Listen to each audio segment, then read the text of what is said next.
Sidang umum MPR yang dilaksanakan pada bulan Maret tahun 1998 menetapkan kembali Soeharto sebagai presiden untuk masa jabatan 5 tahun yang ketujuh kalinya dengan B.J. Habibie sebagai wakil presiden.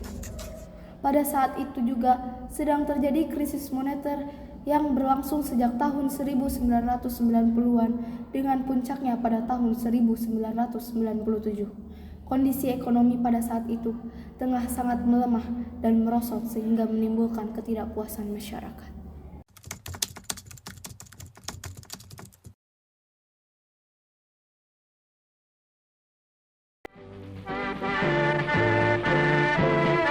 Tanggal 11 Maret 1978, Presiden Soeharto datang ke gedung MPR DPR dalam rangka pembukaan sidang umum Majelis Permusyawaratan Rakyat Republik Indonesia, di mana Presiden akan memberikan laporan pertanggungjawaban sebagai mandataris selama 5 tahun masa pemerintahannya. Sidang diawali dengan kata pembukaan oleh Ketua Majelis Haji Adam Malik yang kemudian mempersilahkan Presiden Soeharto. Ya benar saja, Soeharto menjabat menjadi presiden lagi. Kami sudah lelah dan muak dipimpin oleh pemerintahan otoriter sepertinya. Di mana letak Pancasila dan demokrasi selama ini? Setelah habis pikir aku, lagi-lagi ia menjabat menjadi presiden. Setelah dari 20 tahun lebih ia menjabat, sedangkan bangsa ini sedang tidak baik-baik saja. Lihat saja waktu kemarin, pemerintah tak pernah memikirkan nasib rakyat. Apalagi Soeharto, dia tak pernah ingin dikritik. Bagaimana jika terus-terusan kita dipimpin olehnya? Apakah suara rakyat akan terus dibungkam? Bagaimana kita? Ini tak bisa dibiarkan. Kita harus melakukan perubahan. Kita harus melakukan reformasi demi bangsa ini. Ayo kita berontak! Kita lihat saja kemarin, pemerintah tak pernah memikirkan nasib rakyat. Apalagi Soeharto, ia tidak mau dikritik. Jika terus-terusan dipimpin olehnya, apakah suara rakyat akan terus dibungkam? Bagaimana dengan kita? Ayo kita siapkan poster dan perlengkapan lainnya, kecuali senjata tajam. Kita bukan untuk membunuh, tetapi untuk menyampaikan aspirasi dan reformasi. Besok kita kumpul di halaman universitas, lalu kita turun ke jalan-jalan. Kita punya 6 agenda reformasi selain dari perekonomian, yaitu diantaranya adili Soeharto, laksanakan amandemen UUD 1945, hapuskan dewi fungsi ABRI, otonomi yang seluas-luasnya, tegakkan hukum, dan pemerintah bersih dari KKN.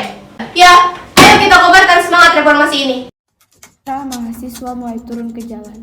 Maraknya aksi-aksi mahasiswa yang sering berlanjut menjadi bentrokan dengan aparat keamanan, membuat Menhankam Jenderal Wiranto mencoba meredamnya dengan menawarkan dialog.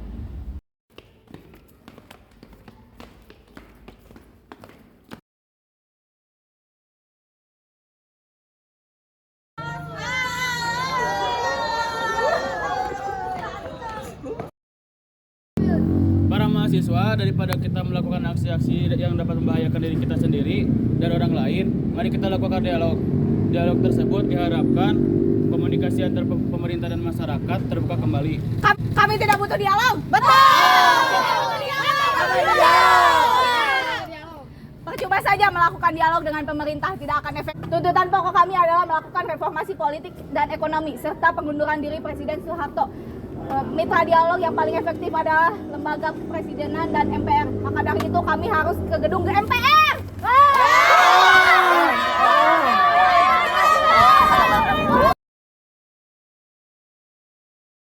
Walaupun aksi protes mahasiswa dan komponen masyarakat lainnya masih menggelora, pada tanggal 4 Mei 1998, pemerintah malah mengeluarkan kebijakan menaikkan harga BBM dan tarif dasar listrik yang makin memperparah kondisi pada saat itu.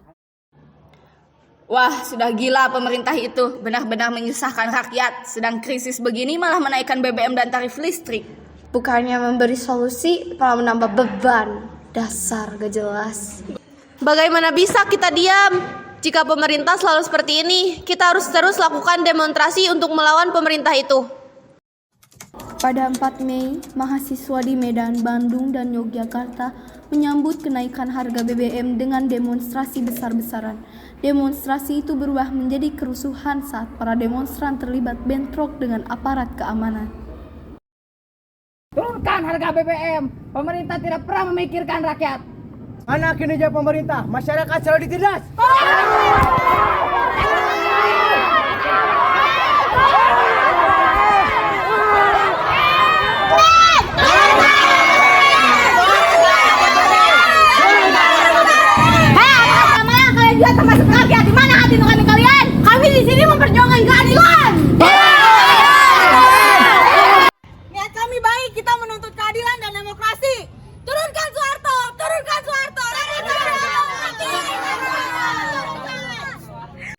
Jika mahasiswa bertindak lebih dari ini, maka kita harus cepat melakukan sesuatu.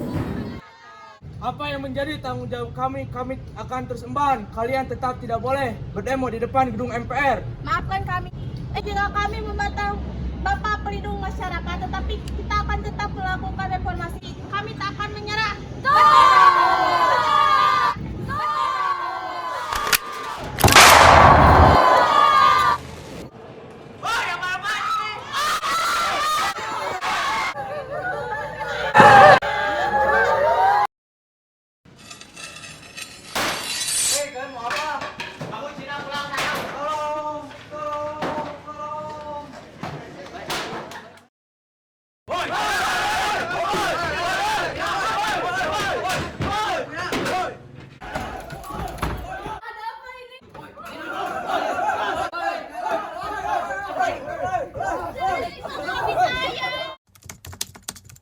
Di sisi lain, banyak juga etnis Tionghoa yang pergi ke luar negeri dan kembali beberapa tahun kemudian.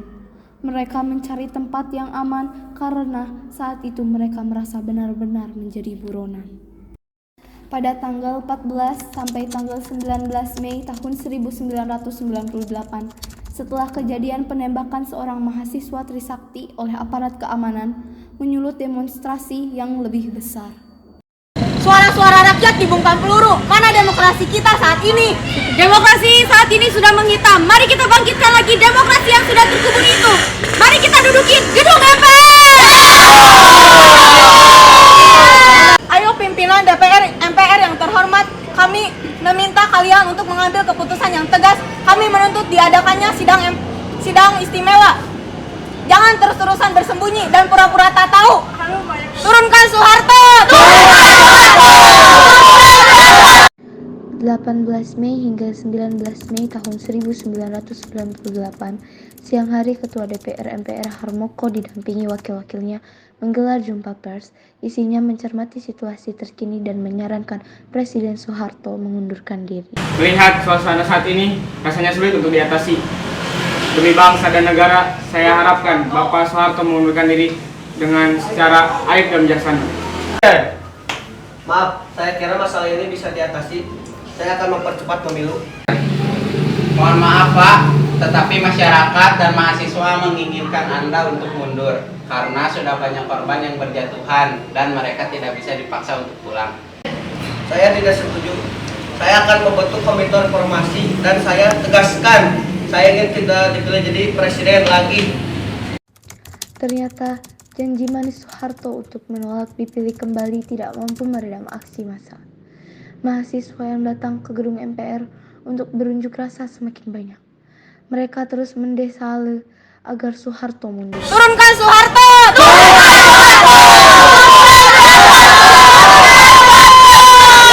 Harmoko kembali meminta Soeharto mengundurkan diri pada tanggal 21 Mei 1998 atau DPR MPR akan terpaksa memilih presiden baru. Saya dengan hormat meminta Bapak untuk mengundurkan diri pada hari Jumat tanggal 21 Mei 1998 atau DPR dan MPR akan terpaksa memilih presiden baru. Malam harinya, Soeharto menerima surat dari 14 menteri anggota kabinetnya yang menyatakan tidak bersedia duduk dalam kabinet reformasi yang akan dibentuk Soeharto untuk meredam desakan mundur. Soeharto terpukul. Orang-orang terdekat yang dianggap loyal kepadanya selama ini balik badan meninggalkannya. Di Istana Merdeka, Kamis pukul 9.05 waktu Indonesia Barat, Soeharto mengumumkan mundur dari kursi presiden dan B.J. Habibie disumpah menjadi presiden ketiga Republik Indonesia.